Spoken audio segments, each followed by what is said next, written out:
Been there, done that, messed around. I'm having fun, don't put me down.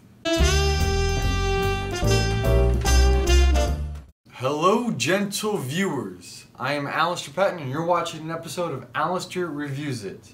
We're doing the weekend movie review with my special guest, Garcia from Adventures of Zack and B. I'm gonna sneeze. It's coming. In two movies today, we're doing the first Purge and Ant-Man and the Wasp. But not the first Purge, the first Purge. I've already heard that joke. Oh, I just told it again. The first Purge was a not-so-good follow-up to a pretty disappointing movie franchise. It was directed by Jared McMurray, written by James DeMonico, and starred Elan Noel, Lex Scott Davis, and Jovian Wade. Overall impression, not impressed. Okay, you do the plot for this one. The plot for the first Purge is the easiest plot to talk about. They are doing the very first Purge. The government, the country is breaking apart. The what is it called?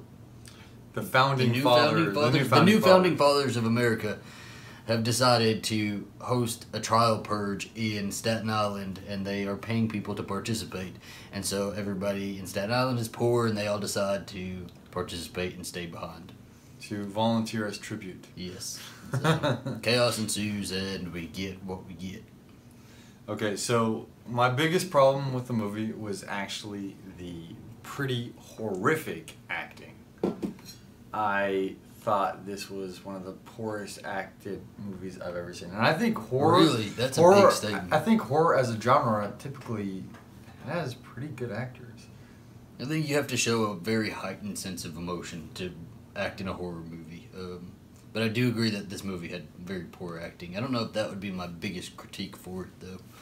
Well, Lex Scott Davis was, she was one of the two leads in the movie. She was bad. And she was horrible. She just... oh my gosh, her I wanted character her to die was so written much. so bad. Yeah, her character was just written horribly. She...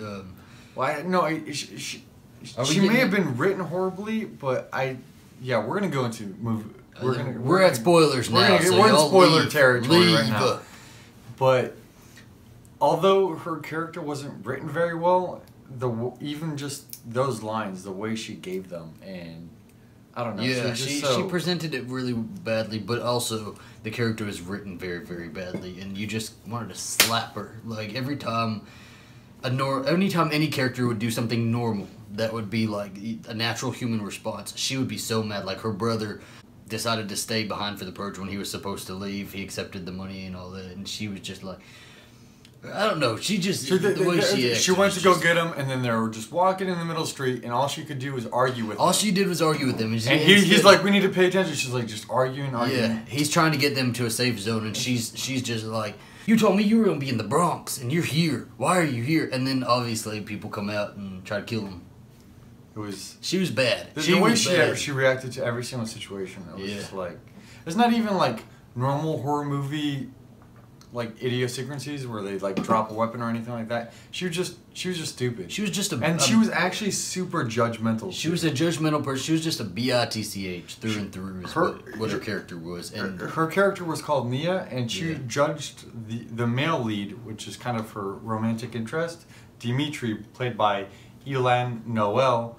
Oh, who actually I thought did a pretty good job acting. I thought he was good. But she judged him hardcore. He was a drug dealer. A drug dealer, like a head boss on Long Island? Yes. Yeah. He was a head boss on Long Island. You know, he was just doing his money. He was pretty successful, and she just wanted to criticize him for what he does. That's all she did. That's all she did. If I was him, never mind. Everybody's just dying everywhere. Exactly. Just like, I'd have just cut her loose. You know, just real quick. Is there really much to say about this movie? Like, how much are you wanting to talk about? I mean, not much. Dolores, I think, was the only character I actually enjoyed in the movie. She's played by Mugga, and she wasn't in it very much either. No, she was just drinking. They could have put her in it a little bit more. So I liked her. She gave some comedic relief to the movie, but honestly, nobody died. People died. People died. Nobody died. A lot of people died. There was a high body count, but it wasn't like what you would expect a Purge movie to be. I thought the movie brought up some interesting ideas, as does every other Purge movie, but it seems like these filmmakers can never go through with presenting these ideas in a smart, logical, and interesting way, and they just turn it into like a Carnage film. And it wasn't even a good Carnage film, really. It was stupid. It was a stupid movie. It was there to make money. And it is making money. Speaking of making money, yeah, it's already made $31 million as of yesterday on a budget of $13 million. So they've already doubled the budget for it. So there will probably be the next Purge. California Purge. The Purge before the Purge. The Purge before the Purge. So overall, I wouldn't waste your time. I'd wait if you really have time to just watch a crappy horror movie. Wait till it comes out on Redbox, and then go rent it for $1, or wait till it's on Netflix. Yeah, or go download it illegally. Yeah. Wait till there's nothing else in the world to watch. Really, honestly. Ant-Man and the Wasp. Ant-Man and the Wasp. So although Ant-Man and the Wasp was a pretty well-polished movie, I thought it was good, it was enjoyable. I just didn't think that it was a entry into the Marvel franchise that I expected. I mean, I expected it to be Ant-Man and the Wasp. I'm not a big fan of Ant-Man anyway. I thought Ant-Man is just...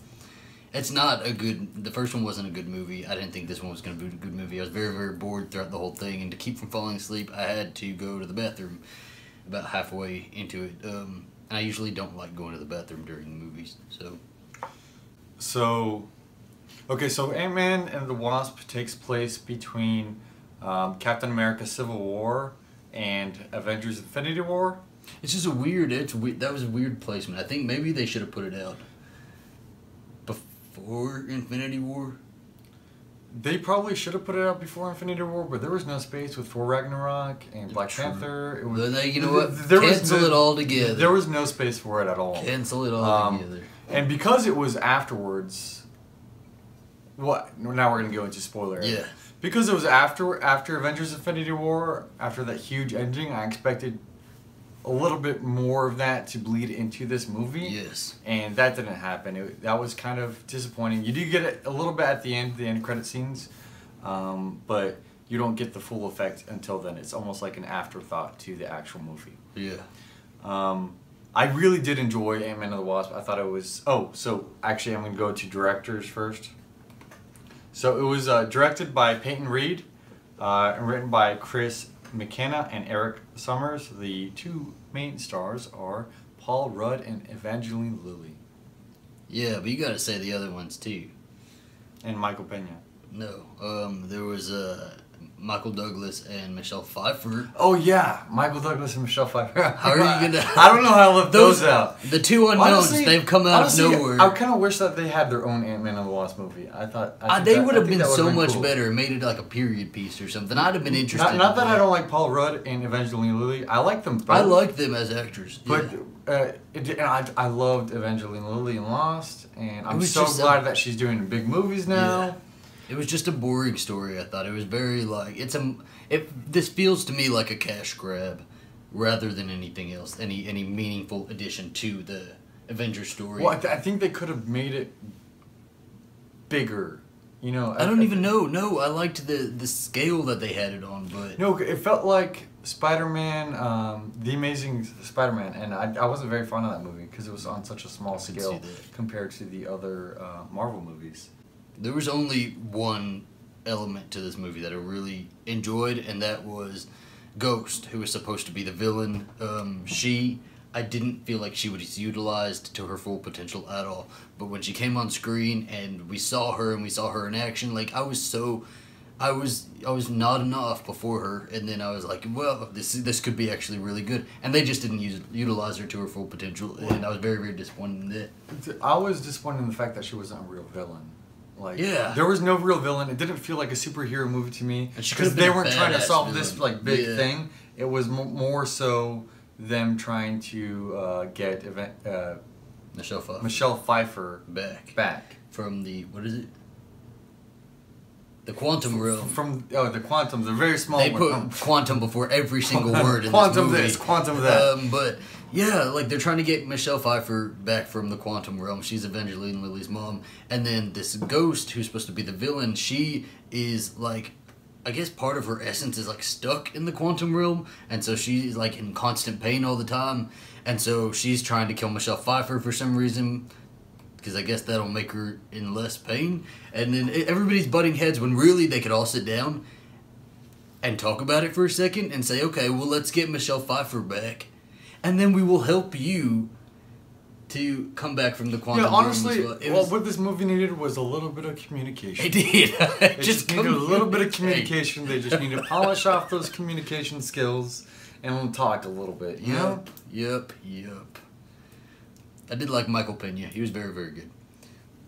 Yeah, I did enjoy him in the movie. The only kind of real villain in it was Sonny Birch, played by Walter Goggins. And I know some people didn't like that he was in there. They kind of thought they threw him in there. But I thought I felt like they threw him in there. I liked it. I liked his acting. I thought he played really well off of Paul Rudd and Evangeline, especially Evangeline Lilly. Yeah. I actually thought that they had a little bit more chemistry than her and Paul Rudd. I don't know. They need to go on a vacation together or something. Just figure themselves out. Yeah, they need to become better friends, play some, charades. Casting wasn't my issue at all with this movie. I felt everybody was perfectly cast. I just felt like the writing and the story was really the issue. And I do feel like that... what was his name? Walton Goggins. I do feel like Walton Goggins was just thrown in here because they meant to have Ghost as the villain, and then they didn't really play her as the villain, so then they kind of threw in another villain to make up for that villain, and that's what it felt. It felt very... It was like, oh, she's not a villain, so we need a villain now. It's like a car that's being chased by another car, that's being chased by another car, that's being chased by another car. Like, that's how the whole movie felt to me, and it was just... very messy. My other problem with this movie was Agent of S.H.I.E.L.D. Jimmy Woo, in which he's an FBI agent in this movie, because I guess S.H.I.E.L.D. is down. Mm-hmm. But Agent Jimmy Woo, who actually has his own comics himself, and he's actually pretty badass character. He was more of a comedic relief. I think they used... It's almost like... It's almost an Asian stereotype of making someone a comedic relief. Kind of how they sometimes make gay characters comedic relief. He did sort of butt heads with the stereotype because they did dumb him down. I don't know if he's dumb in the comics, but he was pretty dumb in this movie. Yeah, he was dumb. Judy Greer was in it. Loved her. I'm excited to see her in Halloween. And the Halloween trailer premiered before the Purge, and I was so excited. I don't know. I think overall these movies, there was a pretty dull weekend for the weekend movie review. Yeah, it was. Not as dull as the last weekend because we didn't even do one. I know they didn't have no movies playing. So we wanted to watch. That's actually I'd say go out and see Ant-Man and the Wasp. It's another addition to the Marvel franchise, and this is the start of their next decade of movies. So go watch it. Yeah. And then you get that little peek at the end. Yeah. So I think that brings our weekend movie review to a close. Hasta luego. Hasta luego. Goodbye, gentle viewers.